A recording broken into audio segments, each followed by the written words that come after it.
بسم الله الرحمن الرحيم.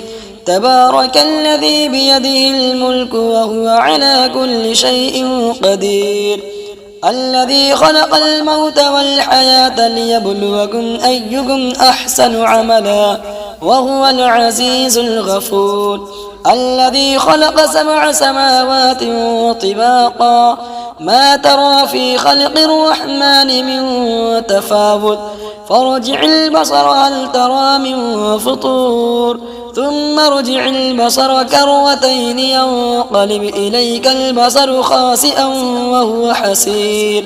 ولقد زينا السماء الدنيا بمصابيح وجعلناها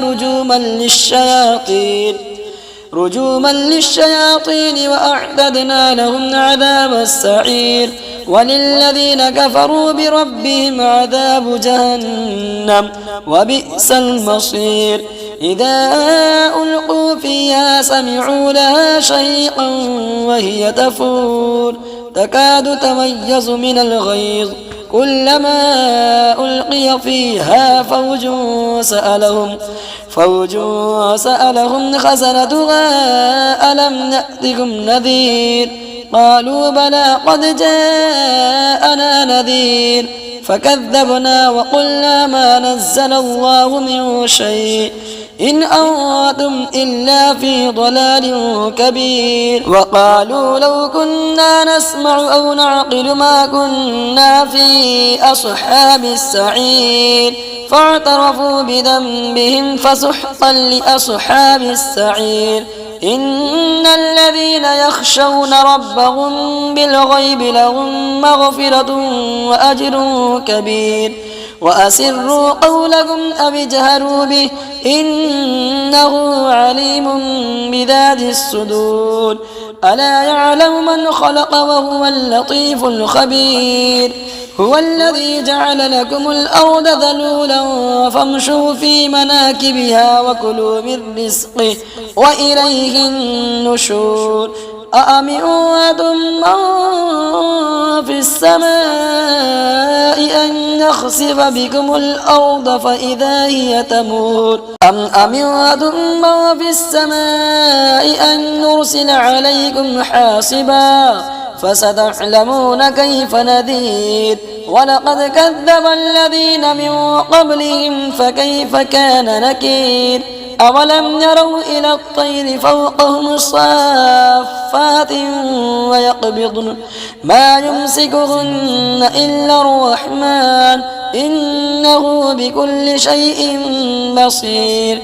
أمن هذا الذي هو جواد لكم ينصركم من دون الرحمن إن الكافرون إلا في غرور. أمن هذا الذي يرزقكم إن أمسك رزقه بل لجوا في عتب ونفور.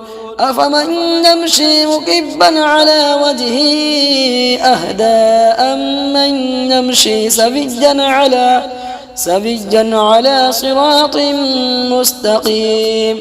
قل هو الذي أنشأكم وجعل لكم السمع والأبصار والأفئدة قليلا ما تشكرون. قل هو الذي ذرأكم في الأرض وإليه تحشرون.